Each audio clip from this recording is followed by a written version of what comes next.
everybody, a very good afternoon. How you doing? Hope you're well. Hope you're having a fantastic time. I'm Jashin Gabani. I'm on your screen here today, and I'm the founder and the CEO of I'm Decor Design. We are in the business of designing and manufacturing home and office decor and interior solutions and stuff. And the weather, you can see for yourself. It's bright and sunny. It's not that warm. One fan and it's helping and stuff and all that. And being the founder and the CEO of I'm Decor Design, it's very important, I feel, to kind of also acknowledge the fact that we want time off sometimes. And why do we want this time off?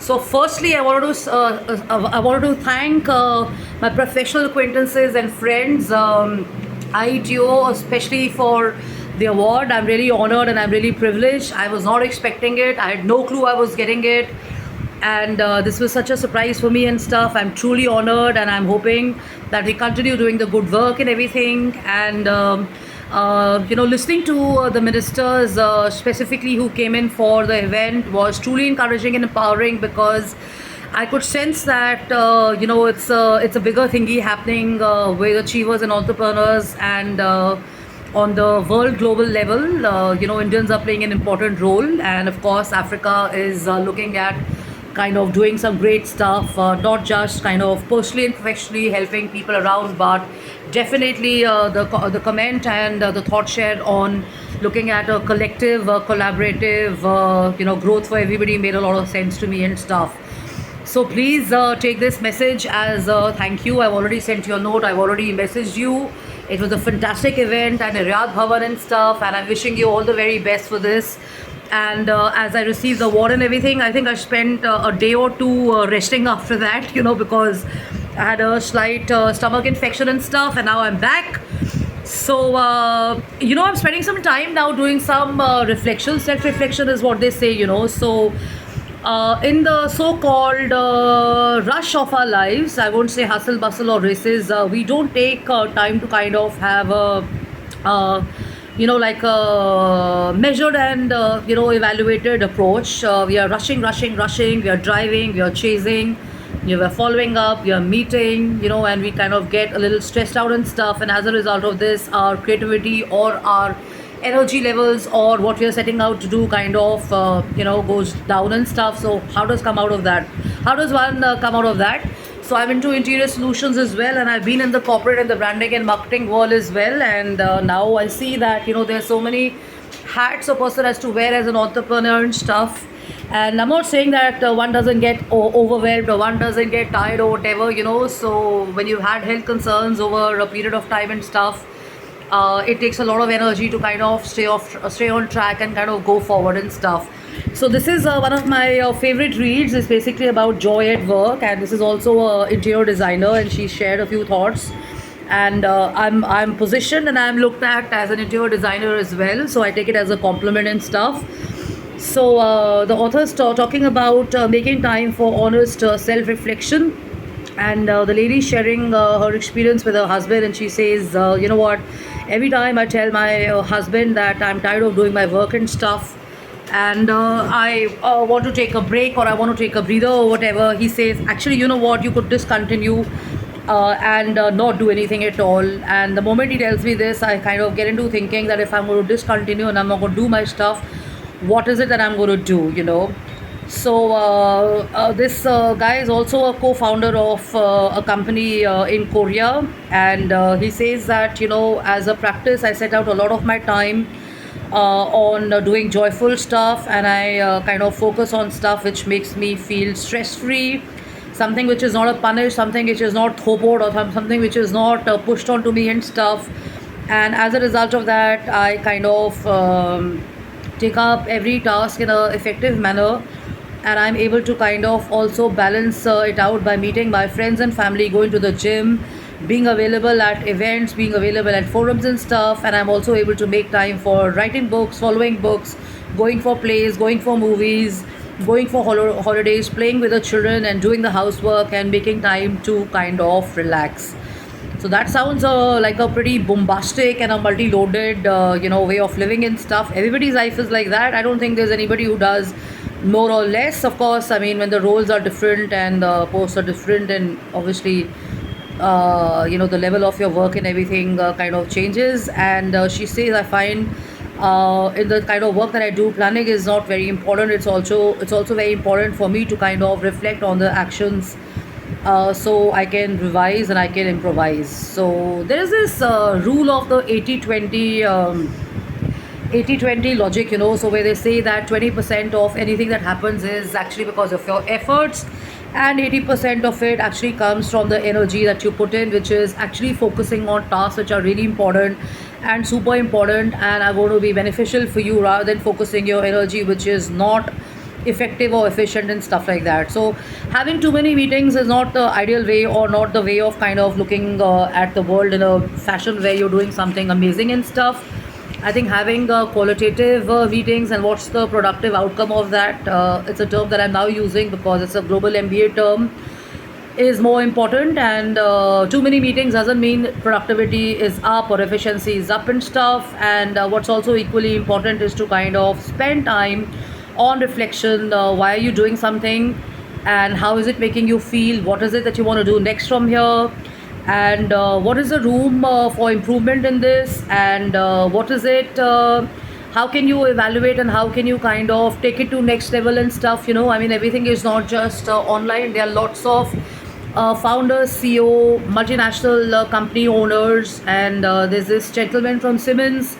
I'd heard him on TV, and he's one of the great guys from Siemens. So a lot of people are not on social media, specifically Facebook. So spending your time there most of the time is not going to help you, because you're not going to be grasping reality. You're going to be kind of staying updated and stuff like that, but actually you're not going to be able to prioritize your projects and your work till the time you don't do your work offline. I spend a lot of my time online, but I make sure that I kind of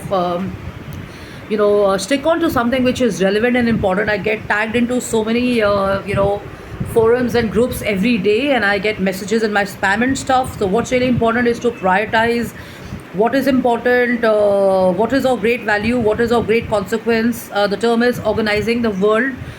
So you have to learn how to organize yourself as a person. I think I started doing that early in the year 2008 or 2010. I was organizing myself, and I still do that every day.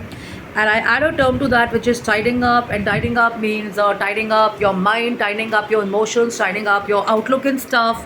And of course, tidying up your spaces and stuff like that, because when you're kind of spending your time efficiently on beautifying and tidying up spaces where you're living or you're operating from and stuff, you make time for better things and bigger things to happen and stuff.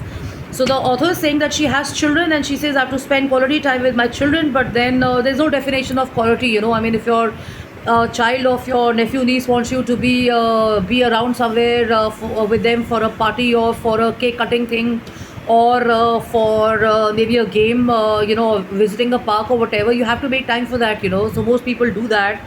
So what's very important is to kind of look at balancing things and doing stuff which is giving joy, and joy not just to you, but to everybody else around. And that is the ideal situation, or the great way of kind of making the best of your day and stuff. So the 80-20 rule is actually about spending time on something which is worthy, something which is going to kind of be of value and consequence and substance and stuff. Otherwise people are actually wasting your time online or offline. So I would like to leave people on this note that I mean, it's very important to kind of have a focused approach and have some goals and have a vision. And they keep changing every now and then. What you were doing maybe a week back, maybe your health or your thought process will not allow you. And maybe you've thought of something which you wanted to do, but something else will come your way. Like yesterday, there was this thing which happened to me. I mean, I wasn't aware of it. It just fell in my pocket, of course, after I met these people at the International Investor Summit for entrepreneurs and stuff. So stuff happens when you're kind of out there meeting, interacting, greeting, making the best of your time and energy and stuff. And rather than being glued on to TV or to your Facebook pages, it's always a good idea to kind of disconnect and reboot and spend time in the real world. So when I was out yesterday at a robotics conference, I met interesting children, I met interesting people. and it was in a stadium where I normally play golf and tennis. So I kind of got meeting up with my friends and my trainers and stuff like that. So we had a great thought share on that. So staying in the real world definitely helps you big time, rather than living in some far-fetched world which you not even visited or not even seen. So this is very important, being in the present moment, and this is not some outlook where they tell you that master your mind and read that book, Power of Now or whatever. I'm saying it out of real experience, because as a creative person, as an entrepreneur, as a marketing person, as a branding person, or as a person who's out there, we do tend to kind of get lost in a world of fantasy and stuff. And of course, what are movies, and what are what is music all about? It's all creativity and stuff like that. So what's very important is to kind of disconnect from the outside world and get peaceful and get collected and get back to the real world. Write down your goals, visit them over a period of time and stuff, and you will see that your energies are kind of getting pushed in that direction and stuff, and you start even attracting and feeling better about yourself and about the world and stuff. So thank you once again for awarding me, and I'm so humbled and I'm so honored, and really it was a great event, and the sense of humor on the stage actually reminded me, and I also shared this and complimented, was so much like Oscars, or so much like watching Grammys and stuff. It was just amazing, and wishing everybody a great time ahead, and we continue doing the good work. And good work doesn't just mean earning monies and just kind of business and stuff. We are also here to kind of impact the world in a positive manner, in a manner where people are inspired to do good. Because after all, if you're going to promote good, good is going to get noticed, and good is going to multiply. So thanks so much once again, and I'm so glad to have got feedback from people and messages and emails and stuff. And I'm glad you like my creations. I'm glad you liked my personality. I'm glad I inspire you and stuff. And thank you once again. And please feel free to email me and stuff. I spend less time on WhatsApp and stuff like that. So I hope you understand, and you'll be kind of getting me on email on jkapani@gmail.com or jashinkapani@gmail.com, and do write in a subject, because two people have sent me messages. Two people have sent me messages writing hi there and hi, good evening, ma'am. So I don't understand what it is. So give me a subject as well, and I will write back to you and stuff, and we can connect for sure. And thank you for sending me these videos of mine from a road trip that I had gone to and stuff. I have no idea how you got a hold of that and stuff, but it did bring back a few of my memories of the fantastic time I had taking a breather and a break from the work and stuff and going on it. So I encourage you to kind of also spend some time offline and visit and enjoy every day. Visit places which give you joy, which make you feel fantastic. You don't always need people around you, and switching off is the best idea. So love and luck, and take care. And thank you so much once again, and I really appreciate your feedback and your compliments, and proud to be a global Indian citizen and an Indian first of all. Okay, so love and luck, take care, bye bye. I'm Justine Kapani. Thank you once again. Bye.